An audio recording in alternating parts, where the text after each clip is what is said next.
Topic number 2 for you on your Kind of Funny Gamescast debut. Mm-hmm. You're a developer. You're a big time developer. Last week over on Kotaku, they put up a story from Anthony Birch. It was basically like an editorial he wrote, and it was basically the 5 Anthony things. Birch works at Gearbox. Not anymore. Yeah, exactly. Anthony Birch went from Destructoid to Gearbox, wrote Borderlands 2 DLC, right, or the whole game. I thought you wrote the whole thing, but maybe. All right, I'm unfamiliar with his entire career, but I know for sure. And then he helped out on Borderlands the pre-sequel, and then now he's outside of there.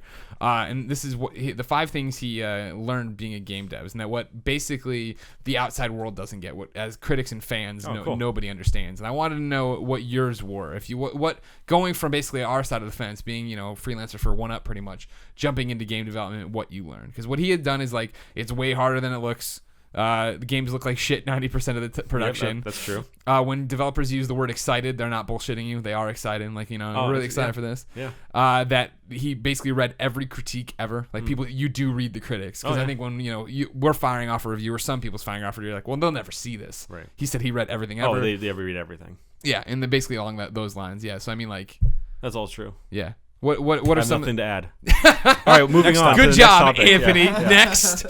No, what else? I mean, what were the biggest surprises, I guess, for you when you first made your jump? Oh man, just how long everything takes and how everything sucks for so long, and I thought it was actually unique to Metal Gear in terms of like the game coming together at the last minute. I'm learning more and more that is actually just what most games kind of they encounter.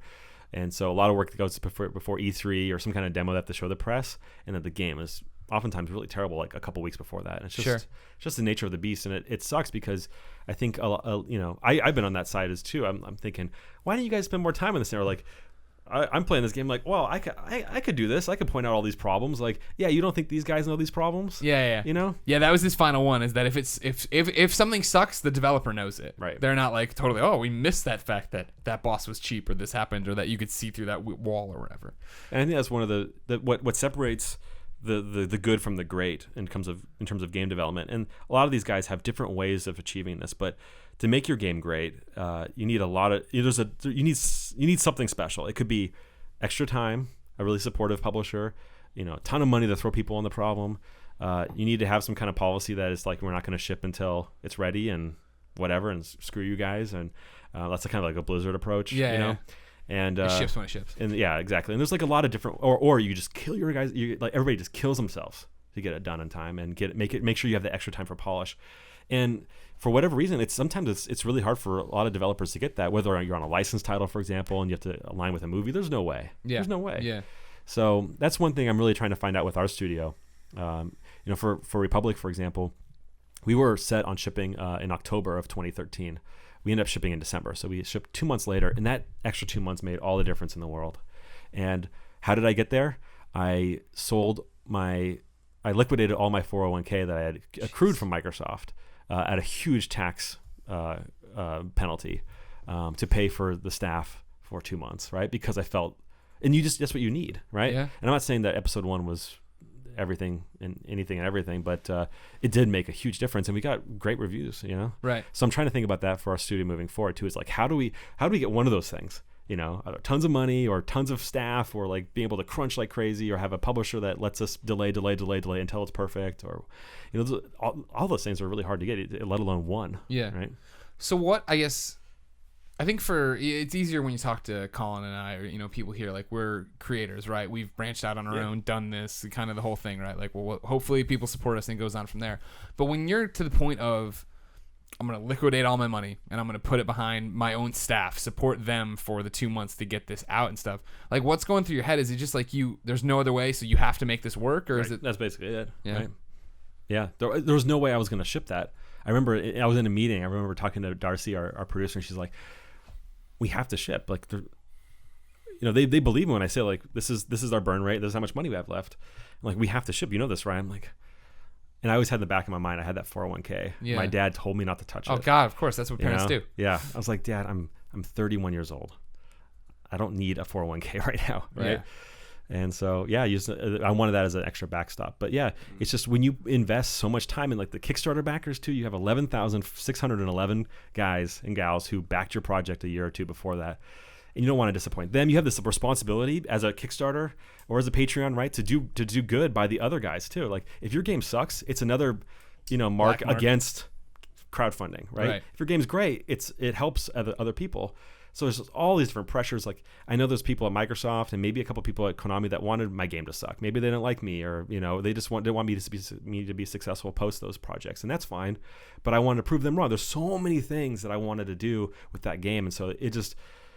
I think there comes a point like what you guys have experienced on your own, which I have like the utmost respect for, is like you have the safety net, and you have to decide how bad you want this thing. And this is not for everybody, you know? Yeah. There's guys at Microsoft that have tons of respect for that have, 5 kids and full health benefits. Dude, don't go out on your own. Are you crazy? And that's not what he wants to do anyway. And that's fine. There's nothing wrong with that. But for crazy guys like us, right? And we want to do something really big and on our own terms and stuff like that, there's nothing better, right? But if you got to do it, you got to go all in, man. You got to go guns a-blazing. Yeah. That's exactly right. Yeah. That's exactly what we figured out. Yeah. We tried to have it both ways. 1 foot in, 1 foot out. It's not possible. Work, right? Nope, doesn't. So then, how hard is it for you to put distance between yourself and critics and reviews? I mean, like when scores start coming in and stuff, like, is it what you're expecting? Is it not what you're expecting? Do you read them? Do you not read them? Do you try to stand off? I read them. I read. So, knock on wood, the critics so far have been extremely positive towards our game. Right? Yeah. We've done 3 episodes. PC's out by this time, and I hope those reviews are going to be good. But I don't go to bed at night worrying about critics. And if anything, the thing that, so at a high level, super, super happy. Not worried about critical acclaim or not for our game. That being said, I was surprised by the lack of enthusiasm on the mobile side for our game because, as you guys know, the game first came out on iOS and then Android, and now it's finally on PC and Mac. And I thought we were making like the game for these mobile app reviewers, but a lot of these guys were tearing us apart way more than like the console-focused guys that are playing the game at like IGN or GameSpot or Game Informer or Eurogamer. They were all giving us great reviews. Yeah. But it was like the mobile sites were like, "This is trash," and what the hell is this? I'm like. To me, in my perspective, and I know I'm the most biased person in the room, but this Republic is way better than most of the crap that you guys are reviewing and giving five stars to. Yeah. And that was a thing that I wasn't really upset about. It was just something I really couldn't wrap my head around. The more you think about it, is it the fact that you're a console guy, you've made console games, you're reviewing well with console players because, like Colin and I, never to pick up our iPhone expecting to play video games. Right. I mean, this is a game designed for us, right? Right. And that might have been my tactical error. I don't regret the move going on iOS and Android first. It actually got us way more notoriety and press coverage and attention that we would have gotten if we went to PC or console first, actually. Yeah. So we had a great story to tell when it comes to the release. But one of the things I've learned is that I think the game is a little bit too hardcore for the mobile audience. It's I was I had Ken Levine, we were talking one day and he was like, "Ryan, what you're trying to do is really, really hard. You're trying to create a market." That's really hard. And I was trying to argue that I'm not trying to, that Infinity Blade is there, right? Or The Room is there, or Sword and Sorcery is there. Device 6 is there, right? There are games, right? But he's like, yeah, but this is a different and it speaks to like the genre. That was one of my biggest tactical errors, I think, is that I brought stealth action to this mainstream mobile audience.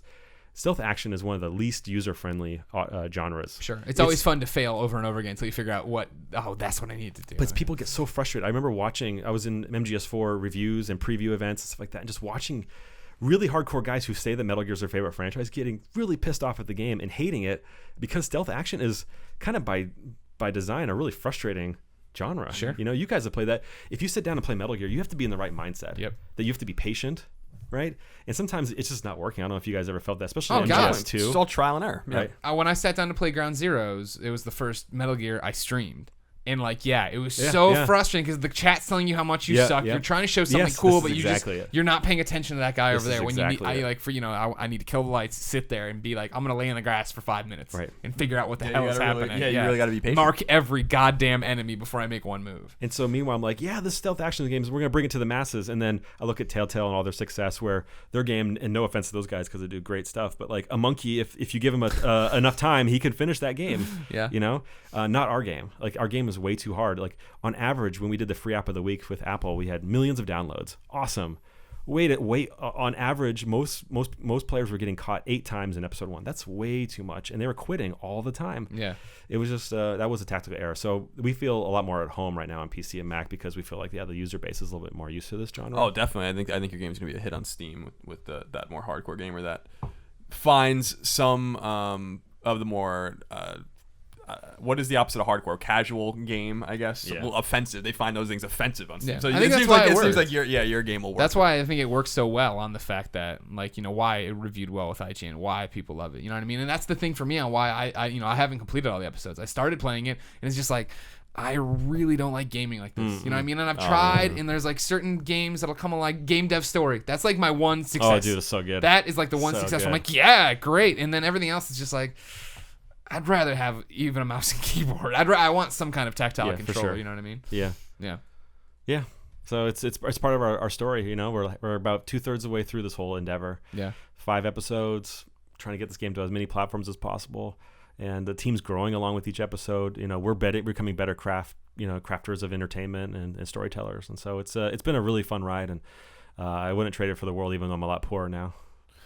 Yeah, and make sure. I mean, today on Colin and Greg Live, we talked about Greg sent out a tweet to Shahid and Gio Corsi and Shuhei Yoshida to try to get the game onto Vita, which is where I think it really belongs, and on PS4 and PS3 because there's definitely still a huge user base there. Yeah. I think so. Hit those people up on Twitter and let them know what you think. Yeah, because these kinds of things really matter. What I think people have kind of lost sight of is that it's building the list, right? Yeah, hashtag building the list is actually worked and brought games over. Like Sony's been instrumental, and Borderlands is the one that they always use the example of, but Tales of Hearts and other games like that were like all brought because people asked them to do it. Yeah, they want to put stuff out there. And so where's Transistor? I want that. That's what Transistor would probably run on. You think so? On I mean, they're putting Bastion on. Bastion's coming over. They'd have to strip it down a little. That's the real one. That's what we've been waiting for. That's finally a win. Yeah, that's wrestled that one away from Microsoft. Banner Saga. There you go. God, it's taking Banner Saga's coming, right? Yeah, Vita.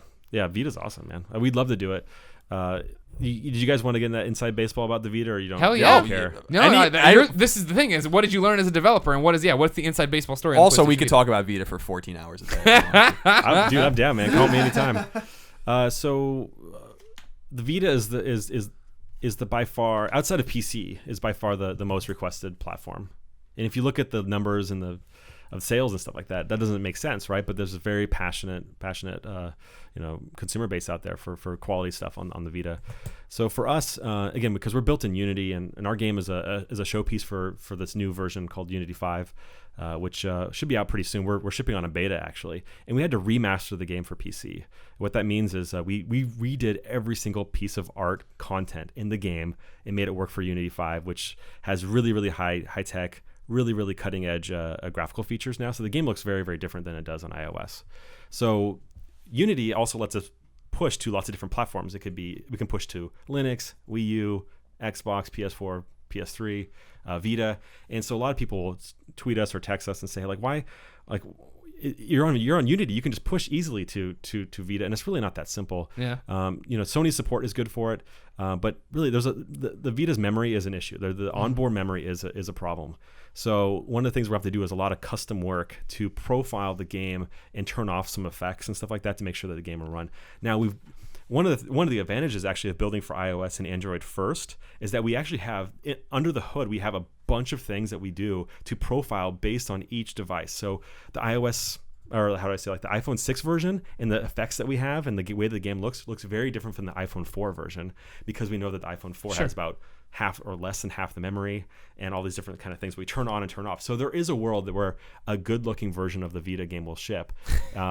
It's just, there's a lot of like tweaking going back and forth. Sure, you have to, you can't just, it's not as push easy a button. Yeah, exactly. Everybody thinks you just remap buttons, right? Right. Well, yeah, your left click becomes the triangle and then it's over and you put the game out. Yeah, I mean, it's definitely not that easy. Yeah, I mean, what I love about this device, and we talk about and we kid around a lot about it a lot, and we definitely are huge advocates for it, but what I love about it is that if the developers that show Vita love, and I don't mean like just put a game on Vita, but like show Vita love, they'll write PlayStation Drinkbox is a great example, exactly what I was thinking about. Like when they're like, we write PlayStation blog posts and we make these games and they work on Vita, and frankly maybe they're best on Vita and stuff like that, they get rewarded. And I was at GDC a couple years ago when Drinkbox gave a talk, and someone asked, like, why would you put your game on Vita and not on iOS? And they're like, because like Vita gamers buy games and iOS gamers don't, you know, and that's why we're killing on Vita, you know. And so it seems like there's just developers out there that seem to get it, that the Vita install base is low, but that the Vita attach rate is enormous, like fucking enormous. You know, like 2 years ago it was something like 12,